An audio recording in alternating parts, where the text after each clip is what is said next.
Okay, we're gonna rock it, Sammy.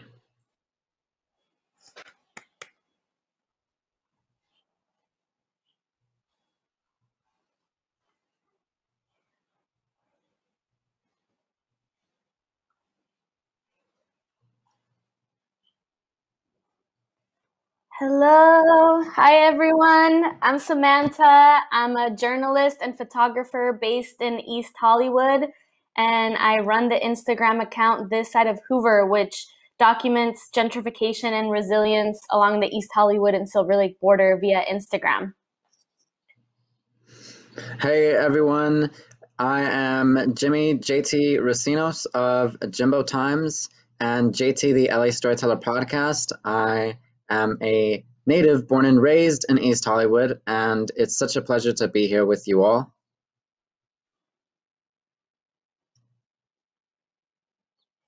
Awesome. So today we're going to talk a little bit about an extensive project that we did that took us 6 months of planning. It was a 3-part panel series, a public art project, an informational pamphlet series, and a storytelling series at its core. And it was called Making Our Neighborhood, Redlining, Gentrification, and Housing in East Hollywood. Jimmy, can you talk a little bit about how it came about? Yes, absolutely. Thank you, Sammy. And as always, it's so great to be in community and collaboration with you. And just as a brief summary for everyone, Making Our Neighborhood, Redlining, Gentrification, and Housing in East Hollywood was a 3-part panel series that Sammy and I put together and led through this March. The project, as Sammy noted, took us more than 6 months of planning, and it was a number of things, including a panel series, but also an art campaign, also a pamphlet and education campaign.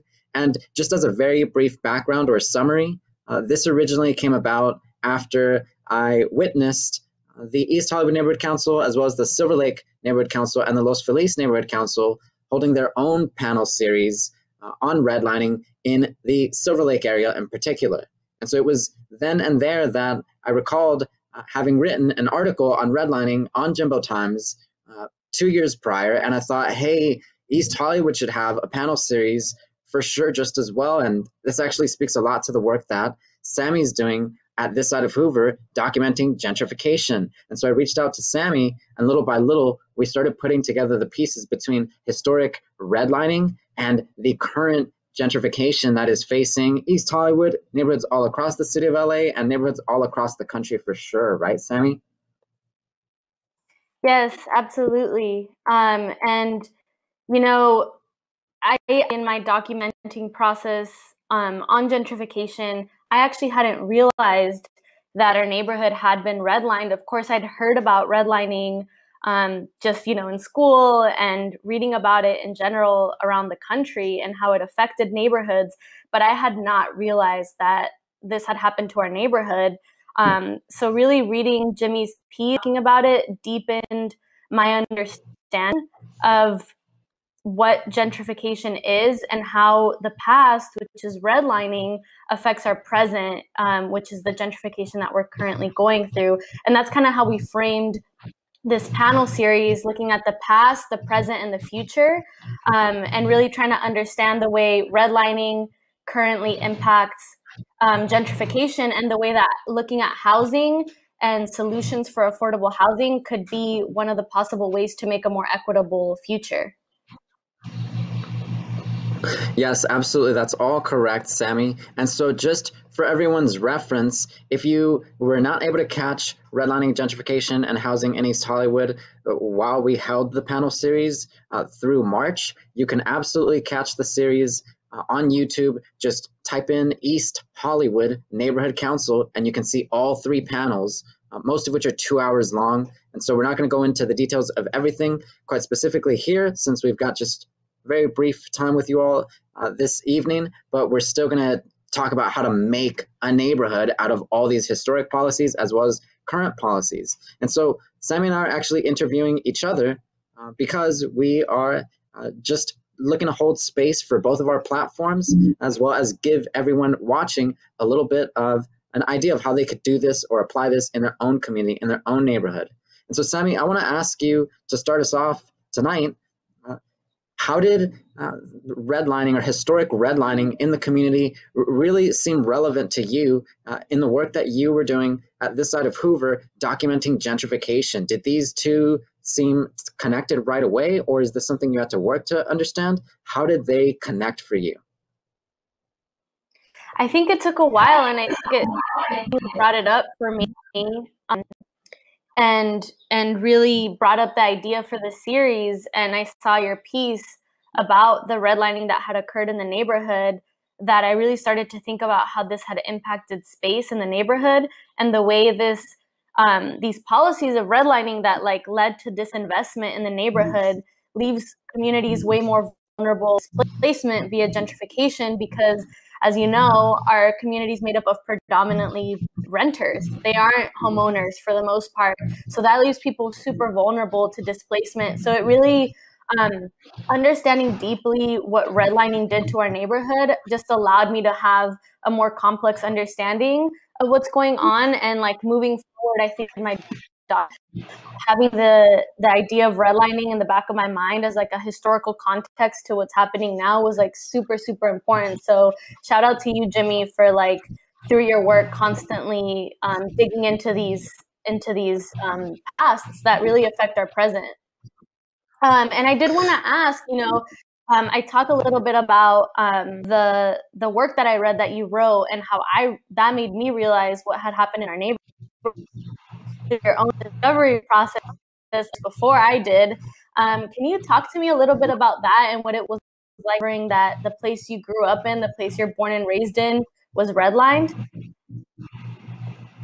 Yes, thanks, Sammy, for all that. And I think that that's a great question. I think that redlining can seem a little abstract, but another term for it is disinvestment, and concerted or planned disinvestment, even organized disinvestment. And so when I first came across language on redlining about our community, and when I first heard these things being described, that is, when I first heard our neighborhood being described as blighted, when I first heard that multi-family dwellings were subversive or problematic, which, mind you, this is all taking place in the 1940s. To some extent, it really hit notes for me and sort of connected dots in that growing up in the community, growing up through East Hollywood, especially as a young Latinx person, it was really natural to get the sense that there was a whole sense of abandonment here, whether it was at the schools or whether it was concerning our parents who worked these minimum wage jobs, who constantly had trouble with landlords calling police on parents, and policing being a prevalent sort of phenomenon throughout the neighborhood continually. It sort of connected the dots, but it was also very sort of, it was very confrontational to some extent to see the government explicitly calling Black and immigrant communities detrimental to property values. And it took me a while to understand this just as well. It took me a while to really see how over the course of time, these policies have real impact and make real dents in terms of the way communities are allowed to come up and not, if you will. And so, Sammy, this leads to my question for you, actually. As we discussed redlining, gentrification, and how these things related to housing way back when, as well as housing today in the current environment, for you, what were some of the discoveries and some of the histories that you uncovered that you may not have anticipated at first, but which really sort of made this series what it was for us and for our community? Yeah, so I think in the process of planning this extensive series, I think for both of us, it was really important to show like the human side of these issues, because I think talking about redlining and gentrification and housing, they can be really like abstract issues, and we wanted to show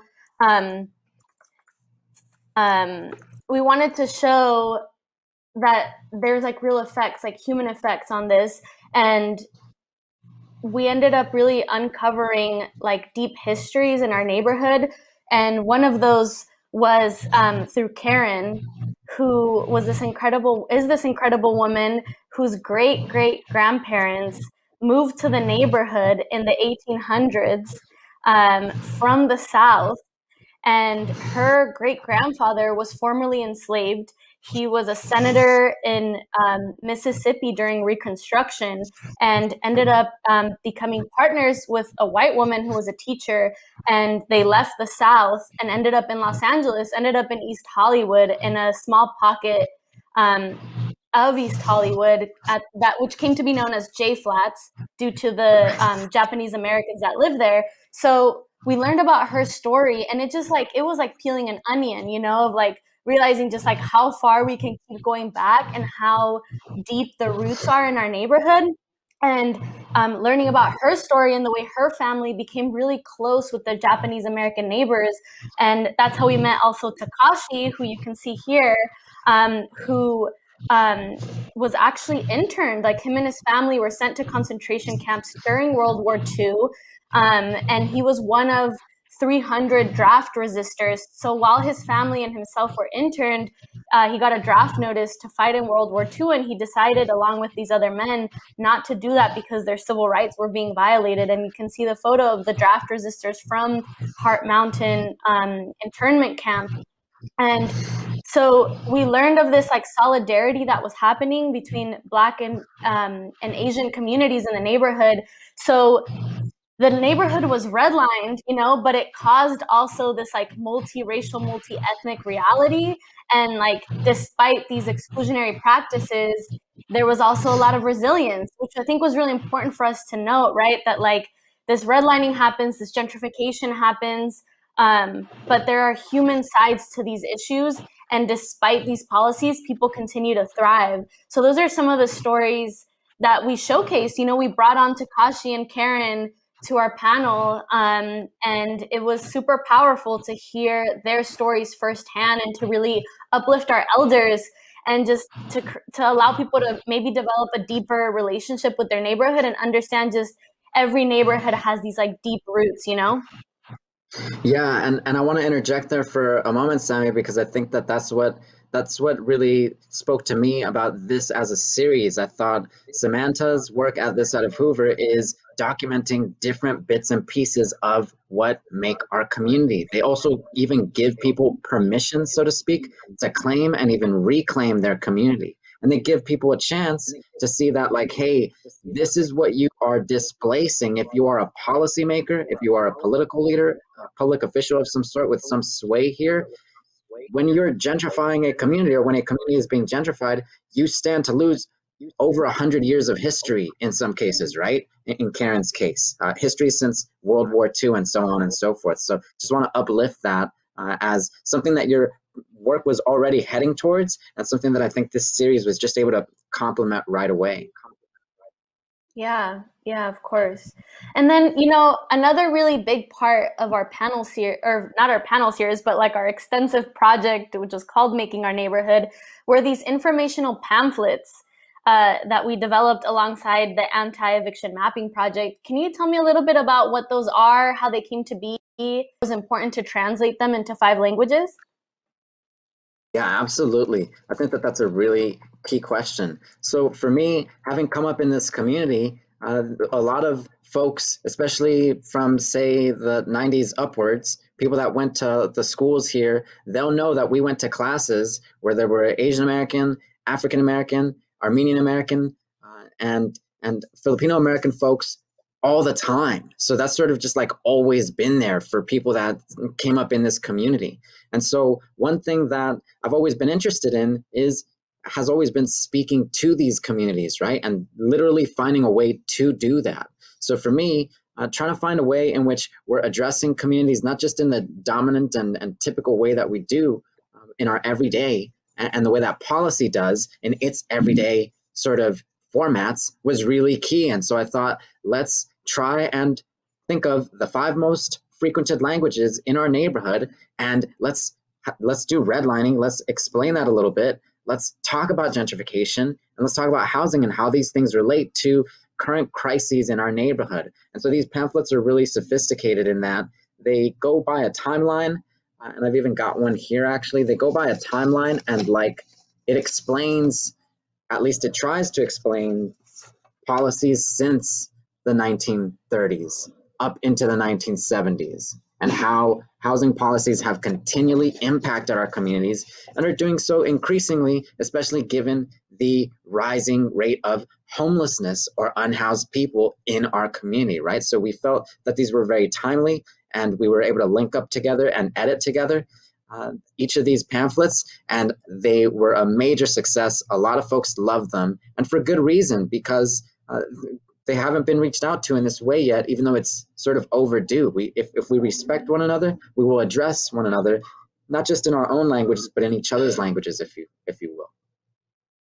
Yeah, I think, like, we talked about like having the human side of these policies, right? By bringing on the like people that like live through these policies, right? Like through Takashi and Karen. But I think equally important to us was accessibility. And I think that's why this project grew like beyond just Zoom panels to like really encompass an art aspect and this pamphlet series, because we knew like not everyone in our community is going to go and watch a Zoom panel on this. How do we reach them? How do we meet their information needs? And how do we make it accessible to them? So like the fact that we translated this into 5 languages, and then we literally had boots on the ground, like delivering these to legacy businesses, Filipino businesses, Armenian businesses.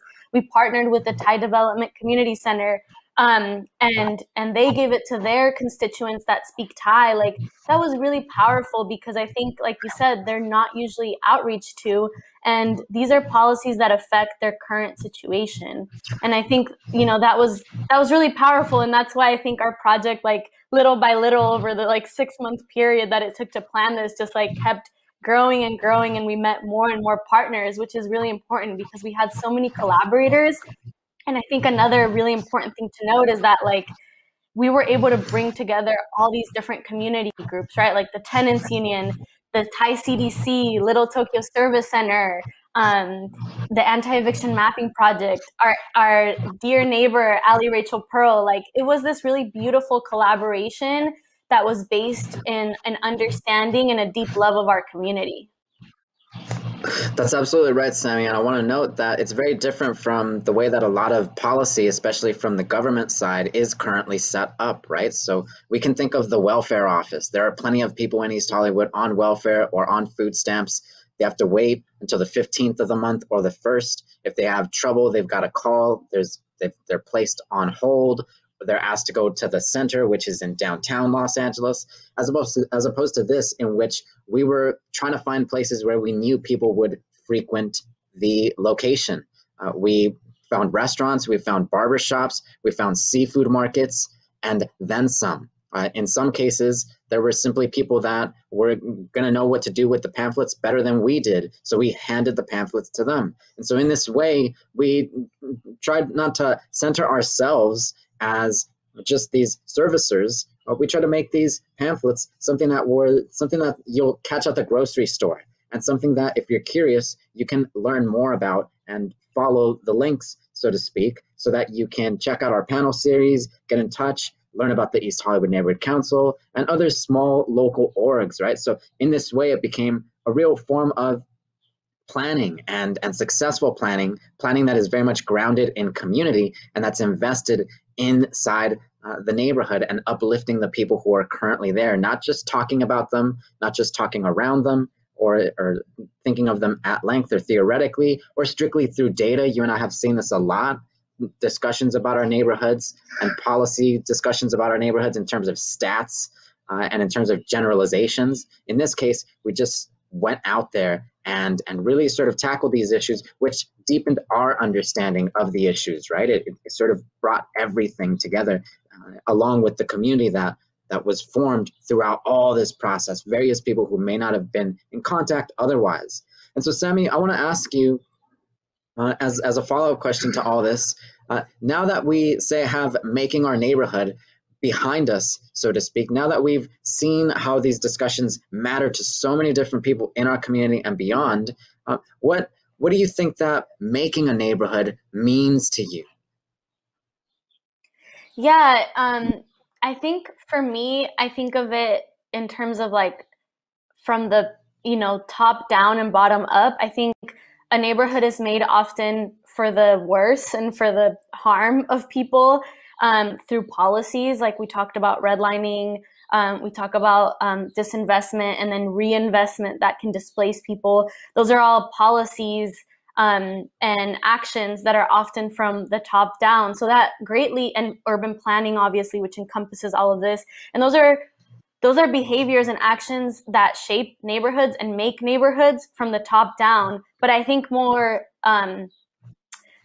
importantly, like what really makes a neighborhood is the stuff from the bottom up, right? So like the street vendors, the like murals, the people that like paint signs outside their businesses, the activists, the people that document like us, the people that are hustling every day to like create something that's their own. And I think that's really what makes a neighborhood. And in a way, our project really sought to highlight both of those tensions, right? There's a tension between both things.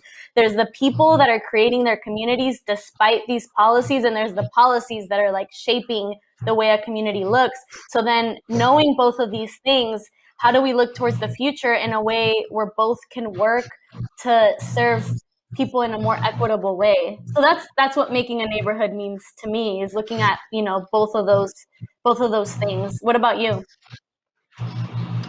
Yeah, I think that's just a really interesting way of putting it. I think that's a very powerful way of putting it, a top down and also bottom up approach, which we see continually throughout our neighborhoods, right? When we interact with our neighbors, there are folks, for example, on my street where I'm at, who straight up take care of parking spots for each other after street sweeping. And they meet this way, right? These are like elderly folks who nevertheless stand hard for parking, which is a mess everywhere in the city of Los Angeles. And that's a community, right? There are whole buildings that have been lost, displaced by Ellis Act evictions, where families, generations, were hanging out, going to school, trying to get a job, and so on and so forth, until rent was just absolutely no longer an option for them, given the power that landlords have over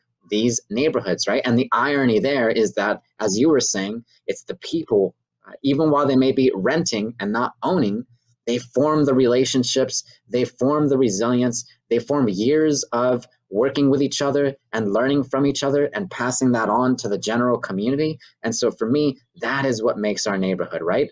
What I also really love about this project is that it continually led us to one source or another, right? It created this space in which anyone who was at all impacted by, which is what this side of Hoover really is, either redlining or gentrification, could reach out to us and say, hey, you know, I used to have a place right in that neighborhood not too long ago.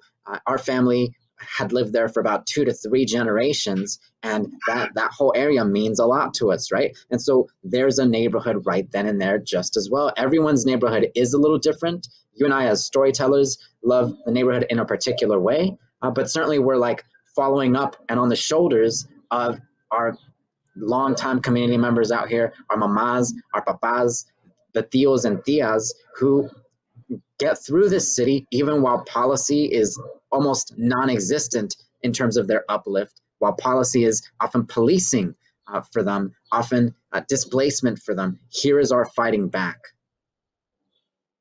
Absolutely. And I think, you know, a question for people to really think about is, who makes a neighborhood and who should be able to make a neighborhood, right? Like, who gets to make their neighborhood, and moving forward, who should be able to make their own neighborhood? So I think that's something, you know, to think about for the people watching. Yeah, absolutely. And I think that does touch on my next question for you, because we're in this age of so much visibility where there was a type of erasure or silent invisibility before, right? Over the last 5 or so years in particular, our smartphones and everyone being on IG, we can see each other at any minute, any second, and therefore it's created a lot of visibility, so that whereas a public policy only a couple of years back may have been able to say, you know, I've never been through that neighborhood. Now, all I got to do is, excuse me, Virgil Avenue and Monroe Street, that's where Superpond was. You know exactly what it looks like. Here's this side of Hoover, documenting that. And so that's really what has led us to bring in so many different people into the discussion, and also really hold those tasked with leadership over these spaces accountable. And so I want to ask you, Sammy, with respect to all this, you started this side of Hoover in 2017. And since then, we've done all sorts of storytelling. But for you, what's been one of the biggest takeaways since you founded this account?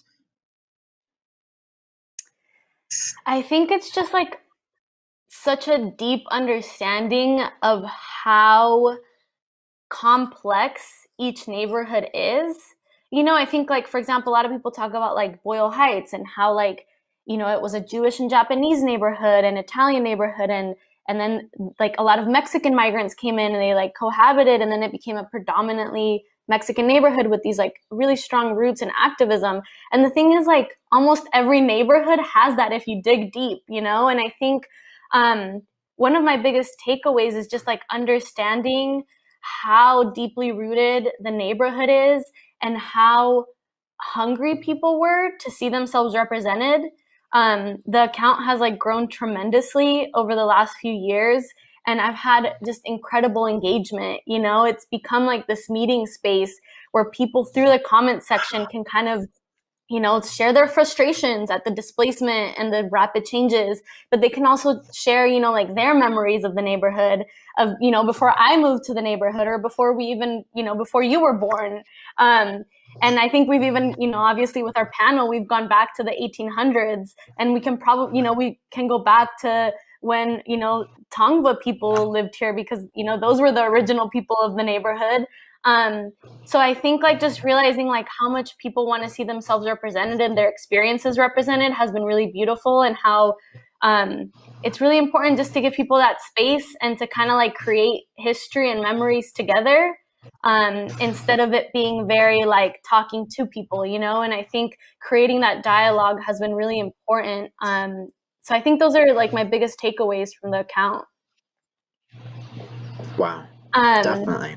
So I wanted to talk to you a little bit about Jimbo Times, which you started back in August of 2014. Can you tell me a little bit about why you started this publication and how it's evolved over the years? Yeah, absolutely, absolutely. For me, Jimbo Times originally was just an ode to the neighborhood. It was letters to the neighborhood. It was a little bit of photography, but all just on my site. I've sort of always been very, very passionate about, say, creating a space that is strictly space. And so I remember back in 2014, a lot of folks were just getting onto Instagram, and I wanted to be that guy, so to speak, who didn't have an Instagram account, was doing everything on his own elsewhere. And I came up with Jimbo Times as this platform, in my mind, that was going to uplift small businesses and neighborhoods like ours that seem to be increasingly forgotten as LA as a concept, LA as a marketing campaign, LA as something to sell, only got bigger and bigger. Although 2014 was just the other day, I think for me, coming back from college, coming back with just renewed ideas about sustainability and the way cities could be built and what was unsustainable actually, it really informed this idea for me through LA in terms of, well, what is here? Who are the people here? How do we engage with them? And how do we acknowledge them as real human beings who make this city, and vice versa? And so it was as time passed on that this passion that was simply personal really became more and more involved in the discussion of policy, as certain policies continued or became exacerbated in the city of Los Angeles, and certainly as homelessness continued growing. In 2016, with the election of Trump as president, there was only more reason to really speak with people about policy, and especially in ways that were honest and heartfelt and coming from an authentic place. And so I felt that that was missing in a very real way, and I wanted Jimbo Times to be that as time went on, and certainly now. policy is what really shapes the website and discussions of policy because of the advent of spaces like this side of Hoover and the fact that a lot of people want to participate in these discussions, and we have to support that in some way, right?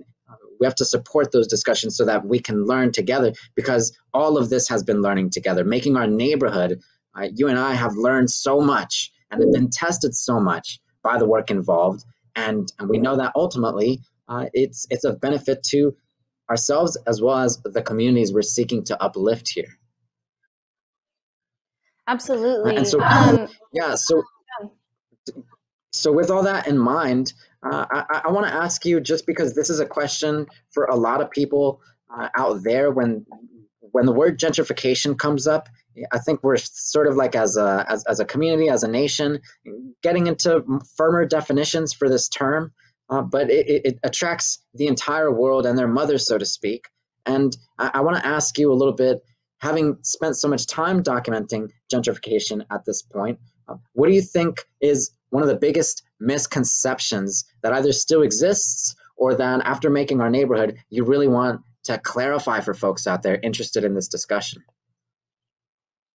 Yeah, I think that gentrification, has been such a loaded topic and such a trendy thing almost to talk about, because it seems to be happening worldwide at this point.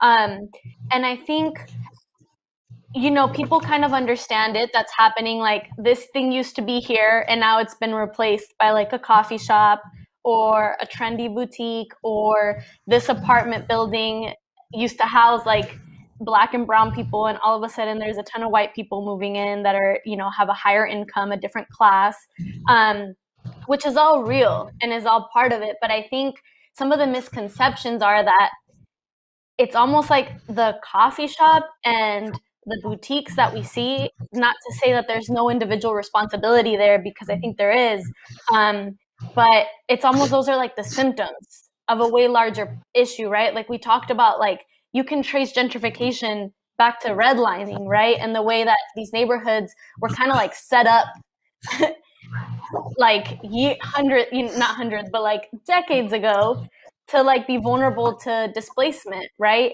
And the way that this investment happens via people being renters and not having the ability to own homes or own properties, which leaves them really vulnerable to being displaced, or that property values go down a lot and property becomes really cheap because of that disinvestment that's happened historically. So developers can come in and massively buy up buildings and then redevelop them for a different demographic, or that cities give tax incentives to these developers because of massive federal cuts that happened in the 80s, which forced cities to kind of operate like businesses, right? So there's all these things happening systemically in the background, but what we see are the coffee shops and the shifting demographics. But there were all these other things happening way before the coffee shop opened up. And I think once we start understanding that a little bit more, we can start to think about what maybe some possible solutions can be. And I think another misconception is, I get it a lot. It's not even just from, people that are moving into the neighborhood. It's people that have lived here for a long time. They'll say well, isn't gentrification a good thing because now the neighborhood is quote unquote safer, it's cleaner. The city actually pays attention and repaves the roads. There's more lighting. Isn't that all a good thing? Investment, isn't that a good thing? But I think what's important to know is that it's not an either or answer. It's an and answer. Why can't this investment happen and people get to stay, in their neighborhood? Because I think often what happens is that investment is not for the existing residents. It's an anticipation, or for the residents that are coming in that are of a different demographic. So, I remember Doña Elvia of Superpan saying oh no, these changes are good, I feel safer walking home from work now. But then I think she realized, oh, those changes weren't for me, because she was actually displaced and had to move to South Central, right?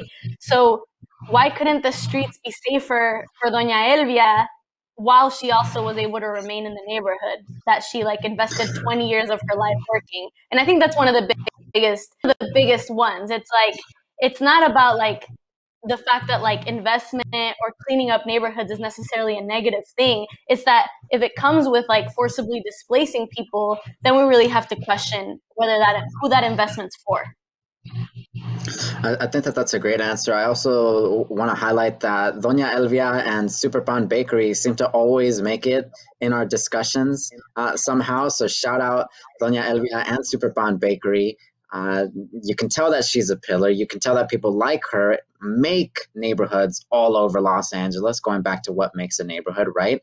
And I think that your answer is absolutely on point. I think that given the history of policymaking in the city of Los Angeles, planning and the affordable housing question, and also the homelessness question, as well as the prison industrial complex, all of these things are absolutely intertwined through and through. And big question marks for policymakers are, well, how do we preserve the character of our existing communities at the same time that we build more housing? And these things do not need be complicated questions because we can absolutely identify, that's what making our neighborhood has been, which communities are really owed equity in terms of housing, education, healthcare, and so on and so forth, and which communities have historically been privileged for that, and which communities have also resisted affordable housing as well as diversification, so to speak, of the neighborhood so as to let the city grow, right? Why does East Hollywood have to take in all the growth, but not so much Malibu or the Pacific Palisades? Why does Boyle Heights have to experience rapid gentrification at the same time that the Hollywood Hills area remains what it looked like about 20, 40, 60 years prior, and so on and so forth? These are things that little but surely we're helping to dispel for more of our communities and for more of the city, again, to include more of us in the dialogue on very real terms, on very informed terms, not just theoretically and not just based on what we see, but as you were saying, all the things taking place around, as well as all the things that have preceded the current crises, because they are crises. The California Housing Partnership has estimated, as you know, Sammy, that we need at least 500,000 affordable housing units in LA County ASAP. And it should not have to be a question as to where they go, because historically speaking, we've got maps that literally show where they should go and how all of the city needs to take part in this in order for the city to keep going. So Sammy, I think we've had a really fruitful discussion, and I'm very grateful for everything we've been able to note now. We've got maybe just 15 minutes left with today's session. So do you want to take some questions from, say, the audiences out there, or should we just get through a few more points? What do you think?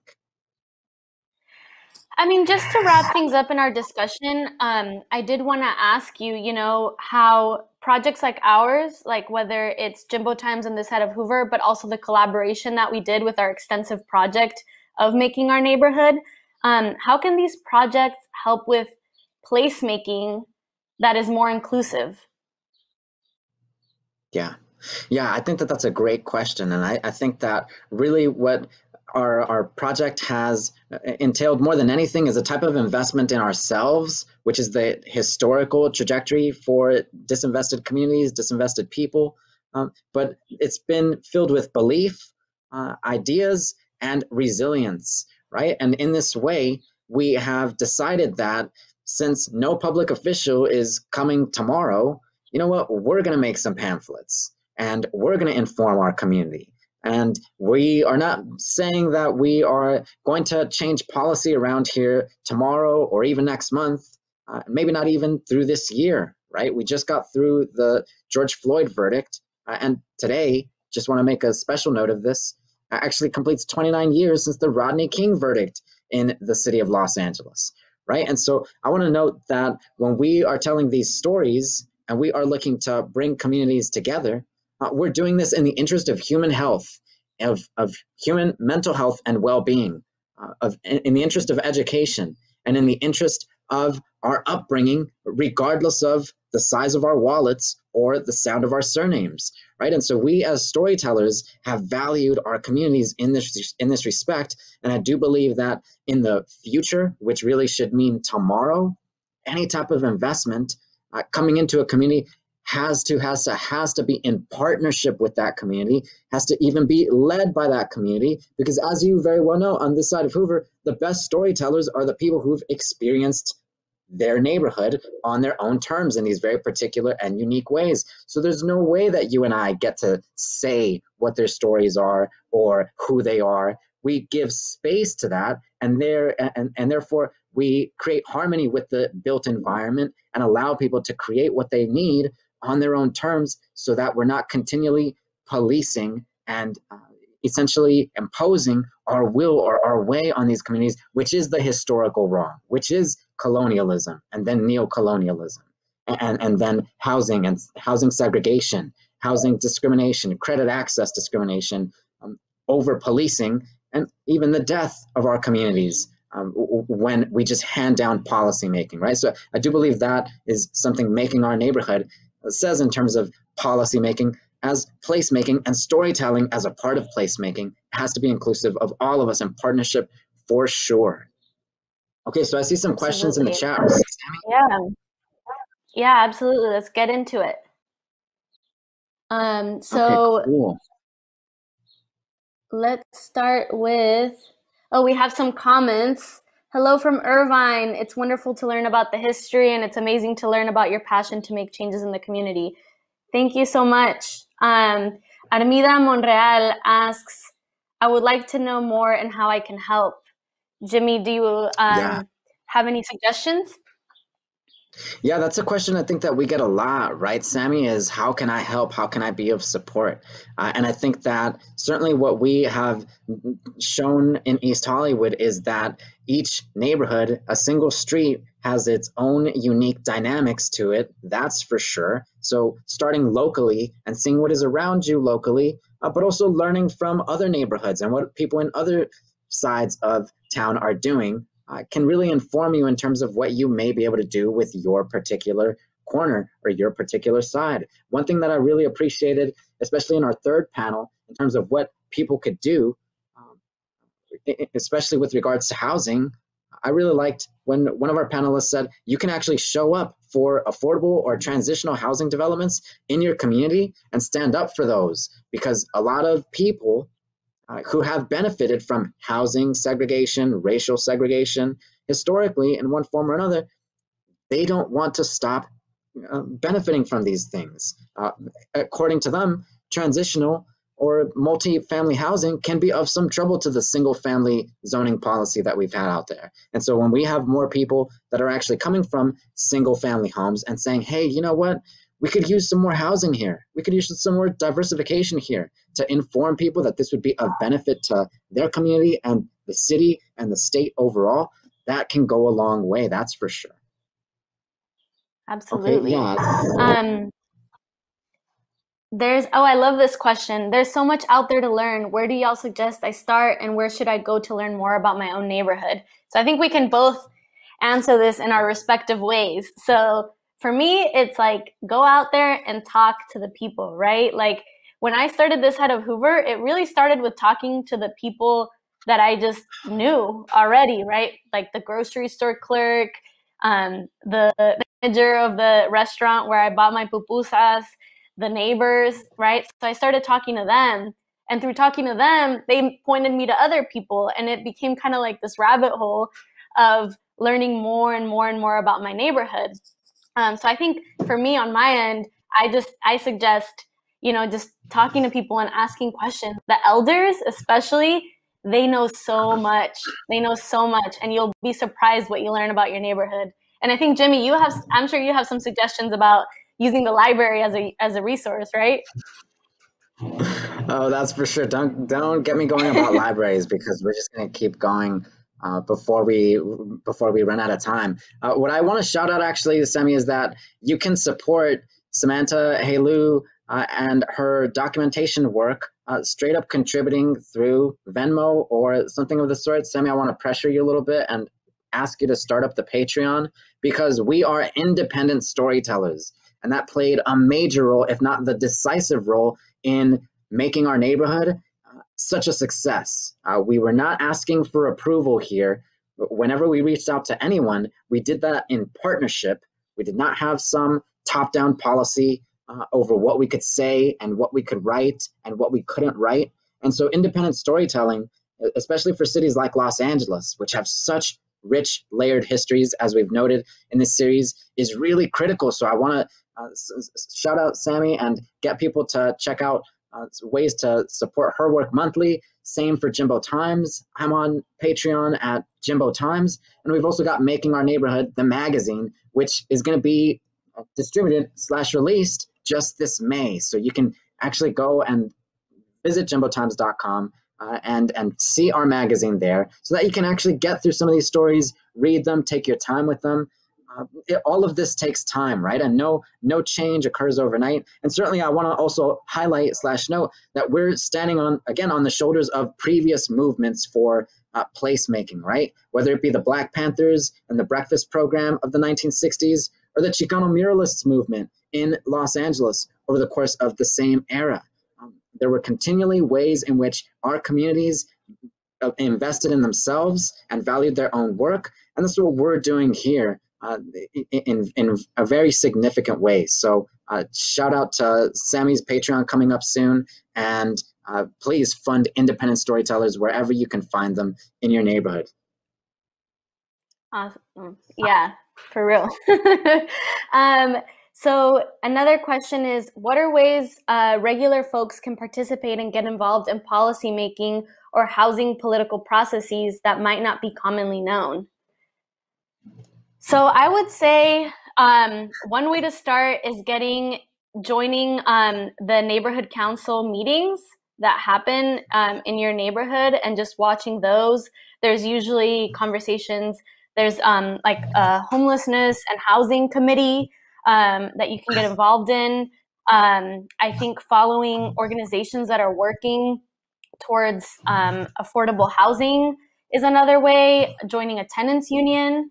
They're always actively working on tenants' rights and equitable housing policies. And they're really trying to build community and, change LA in a way where tenants are protected. Jimmy, do you have any suggestions? Yeah, I do want to emphasize like the importance of patience through any change making, right? Again, we are talking about issues of historic consequence in our neighborhoods and throughout our communities. So sometimes when you say show up to a neighborhood council meeting, it can really lag. And maybe the policy that is really of the utmost importance there is, how do we make neighborhood council meetings more accessible? How do we make neighborhood council meetings feel less like an emulation of city hall council meetings, which have historically been exclusive, which have historically allotted very little voice and very little power to constituents or people who actually show out to these meetings. There are all kinds of things wrong, even with the current institutions we have now, in order to build equity in formerly disinvested and ongoing disinvestment in our communities. And yet you have to start locally, and you have to think in terms of what you can do very gradually. Making Our Neighborhood took 6 months to make, but certainly before then, you and I had spent years speaking with people, analyzing the question, going to sleep not knowing what we would do the next day given the last crises, right? And then trying our hand at it again. And so everyone's skill set is a little different. I want to uplift that just as well. We as storytellers really love this and dialogue and getting people in conversation and community. Other people are very skilled at painting and finding other ways to connect with their community or uplift their neighborhood, right? I think of Lincoln Heights and the murals that are still up through Lincoln Heights, and that's power. That is a way. That's actually something that you and I have discussed about East Hollywood, right, Sammy? Is where are our murals? Like, we would like some too, because we want to make sure that people have a little bit of pride in their neighborhood and where they come from, right? So every neighborhood is shaped just a little differently, and therefore your role and what you can do for that neighborhood is just a little different. But throughout it, remain in humility, remain in dialogue, and remain teachable, if you will. Out there in this work that we do, there's sometimes a whole lot of like animosity sometimes, right? We got all this outrage about what's taking place throughout the world and throughout our cities, and yet there's a way in which we have to continually learn and build with each other so that we can really push liberation here for all of us, liberation and education. Yeah, and I think, with that excellent point about the roles of people, and I think that's something we've come to realize even more, like through planning the back to school parties, which we did when we could still meet in person. The fact that each community has like people that can kind of come together and do their roles, right? Like we had a designer who made our poster. We had people that donated school supplies. I was a journalist. I could do like my documentation. You're a writer. So everyone has these roles, and kind of analyzing what you can contribute with your time, your abilities is really important. And I think that brings us to the next question, which is, what do you see the role of journalists, photographers, and artists being within policymaking? And just to speak on my end as a journalist, I think for me, through documenting and sometimes exposing, it can help with shaping policy, right? So I'm not on the policy making end, I'm not on the activist end, but I can shed light on things, and I can uncover things, and I can uplift voices, and I can document things that maybe weren't being documented. And through that, people that are in different roles in the community can read about that, and they can do their part and maybe change policy if that's what they want to do, or paint a mural about it, or call their elected official about it. So I think that's the role that I see in terms of myself as a journalist, and the way journalists can kind of come together. And I think, it's really important for journalists to really understand their community instead of parachuting into communities, and thinking about audience first and how they're going to meet that community's information needs. Like what are the needs of that community, and what do they want to know? What do they want to see? And I think that's really important for journalism moving forward if it's going to be more equitable. Jimmy, what do you see your role? I think that's absolutely correct, Sammy. And I think that it's key for those out there watching this, those out there interested in their own particular issue, to really believe in their agency and to believe in their power to enact change, even just within their own thinking, their own mindset about the issues, right? It begins with our own assessment, our own learning, our own experience, and therefore everyone's journey is going to be shaped a little differently. And certainly we've seen that throughout our time working together. And we hope that communities out there can replicate this for themselves, whether it's as a community or whether it's as individuals who can maybe shop smarter, so to speak, or who can look at policy, especially as it affects unhoused people, not just by getting mad at unhoused people for laying on the sidewalk, but thinking at leadership and people who have been tasked with services for their community and so on and so forth. And so I want to emphasize to keep finding new ways to come back to this question, to come back to these tables, to think outside of the box and outside of what others have already done, because policy needs communities. And certainly we've shown that with Making Our Neighborhood, and we hope other communities out there can do the same on their own end. That's for sure. Absolutely. So I think we're out of time, but thank you everyone for joining us.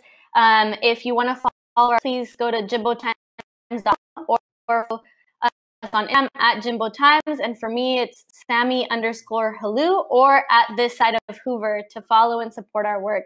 Thank you so much, y'all. Thank you.